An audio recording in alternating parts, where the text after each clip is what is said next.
Olá, você é nosso convidado a acompanhar uma conversa com o senador Aloysio Nunes Ferreira, ele que preside a Comissões de Relações Exteriores aqui do Senado Federal e que na semana passada esteve com um grupo de parlamentares em viagem à Venezuela, numa ação humanitária para conversar com presos políticos às vésperas do processo eleitoral daquele país. Afinal de contas, por que os parlamentares brasileiros se deslocam até lá? Quais são as relações entre a política no Brasil e o relacionamento com os países vizinhos aqui da América Latina? Tudo isso quem esclarece para nós é o senador Aloysio Nunes Ferreira. Obrigada, senador, pela sua presença aqui no nosso programa. Está feita a pergunta, por que ir até lá e quais são essas relações que a Venezuela e o Brasil têm nesse momento? Bem, a Venezuela faz parte do Mercosul. Verdade. Junto com o Brasil, Paraguai, Uruguai e Argentina, a Venezuela faz parte do Mercosul. E para fazer parte do Mercosul, os países assumiram um compromisso que foi referendado pelos respectivos congressos de respeitar as chamadas cláusulas democráticas, ou seja, os países têm que respeitar regras mínimas de funcionamento da democracia. Imprensa livre, liberdade de organização política, de exercício da política por parte dos opositores, independência dos poderes legislativo, executivo e judiciário. Enfim, as regras básicas da convivência na democracia. É obrigação dos países respeitarem essas regras. Ora, esses acordos do Mercosul foram firmados pelo governo brasileiro, como eu disse, com a referendo do Congresso Nacional. E embora a política externa seja conduzida pelo presidente da República, pela presidente no caso, o Congresso tem uma função importante na fiscalização dos atos do Executivo. E na medida em que o governo brasileiro não vem cumprindo o seu papel de exigir que na Venezuela os abusos cometidos pelo governo atual de lá contra o regime democrático sejam corrigidos, né, nós temos a obrigação de cobrar do governo brasileiro uma ação mais eficaz. A Venezuela é um país que está se acabando. Economicamente, uma tragédia. Nós temos lá uma inflação de 70% ao ano. Ameaçada a chegar a 3 dígitos agora. Ameaçando a chegar a 3 dígitos. Você não compra, tem filas imensas nos supermercados. O consumo é controlado pelo Estado, controlado não é? Pelo Estado. A principal rede de televisão, quando começou a ser crítica ao governo, foi tirada do ar. A imprensa é controlada. O judiciário só faz o que o governo manda. É uma barbaridade.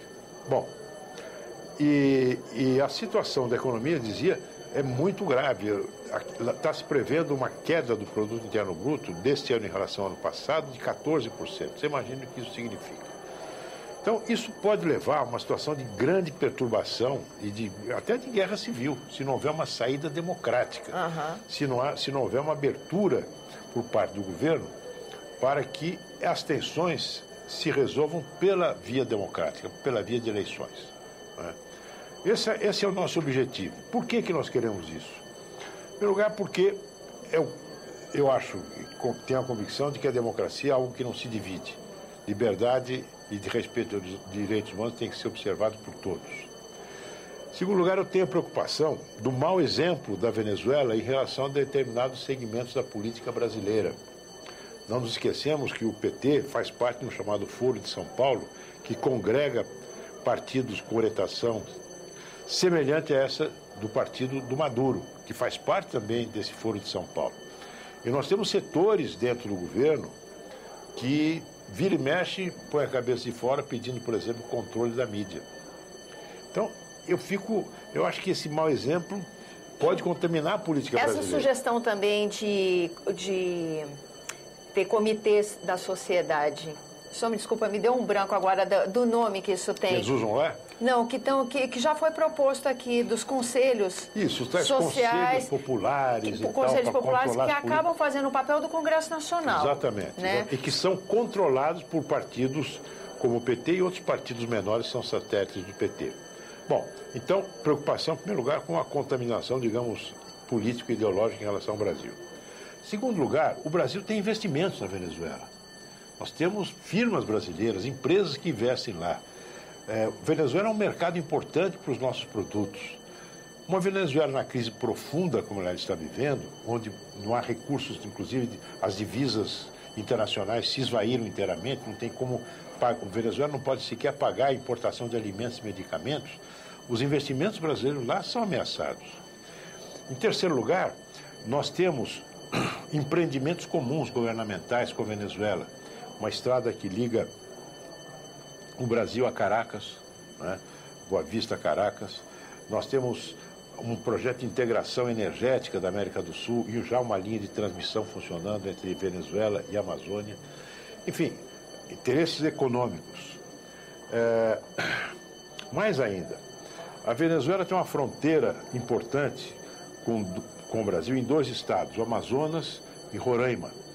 É na área amazônica, floresta amazônica, fronteira permeável. Ali é um tráfego constante de drogas, de tráfico de seres humanos. É preciso ter um governo na Venezuela capaz de cooperar conosco. O combate é isto, né? E eu lembro que o todo-poderoso presidente da Assembleia Nacional da Venezuela, chama-se Diosdado Capello, está sendo investigado nos Estados Unidos por ter sido denunciado por um segurança dele, ex-segurança dele, como um dos chefões do narcotráfico internacional. Então, essa situação precisa ter uma solução. A solução são eleições livres, eleições limpas. E o Brasil pode e deve exercer um papel importante para que essa crise possa se resolver da melhor forma, né? Esse é o nosso empenho. Já temos um resultado positivo, a nossa missão contribuiu, claro que ao lado de outras pressões internacionais e nacionais, como a greve de fome dos opositores, para que o governo marcasse a data das eleições.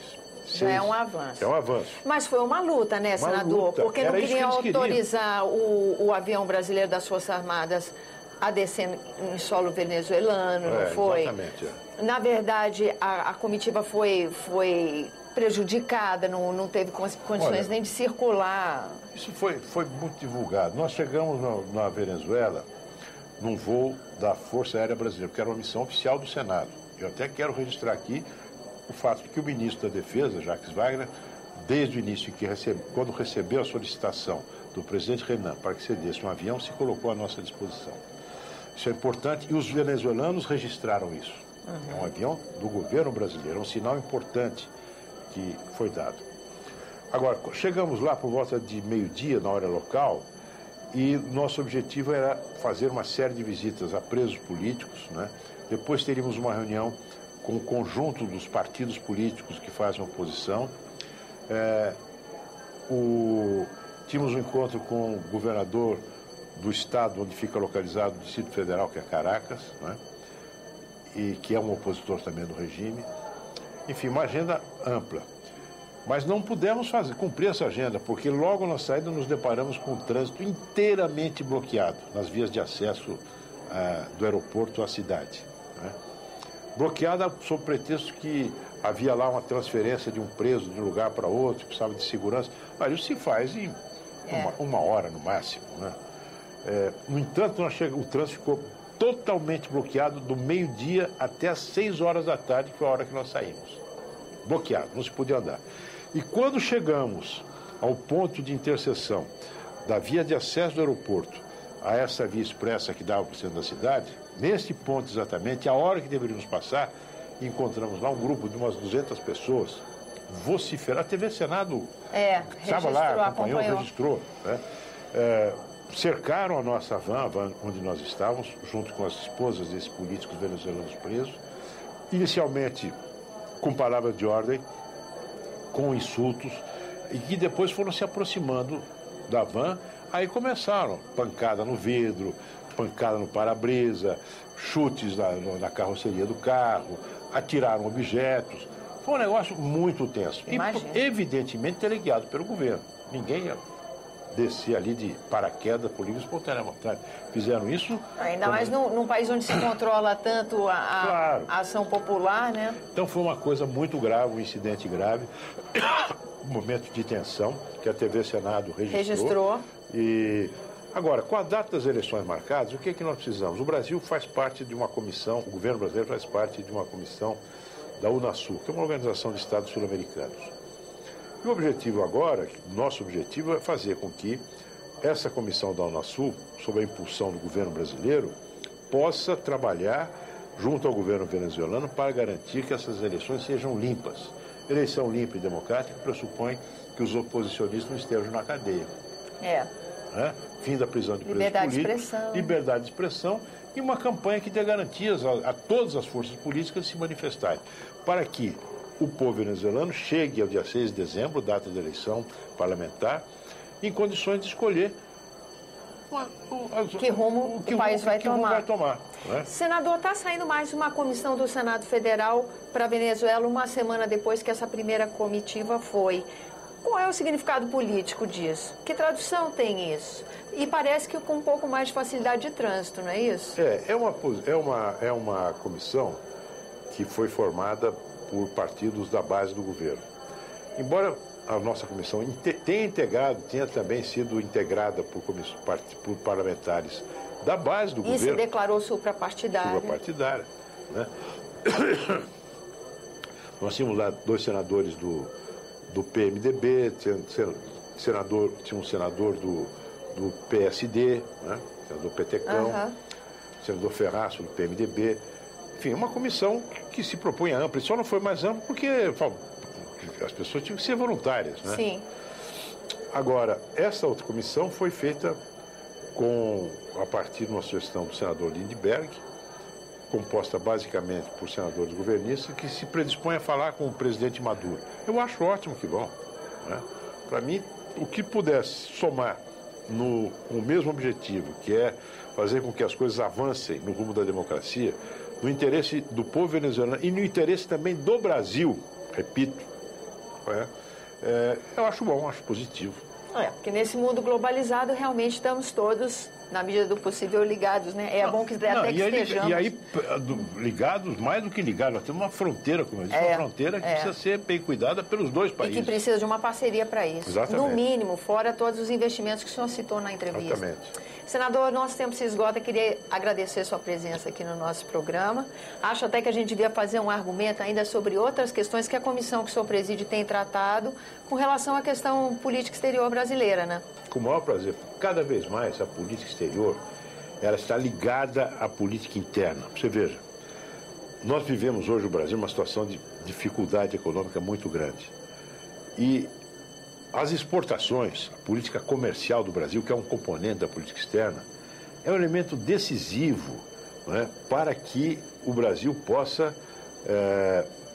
voltar a ter um maior dinamismo na economia, através das exportações brasileiras, a abertura de novos mercados. Né? Isso permite a geração de empregos no Brasil, emprego, renda. Isso ali você tem um cruzamento de interesse econômico brasileiro e que é condicionado pela política externa. Né? Com certeza. Veja, nós temos a Amazônia.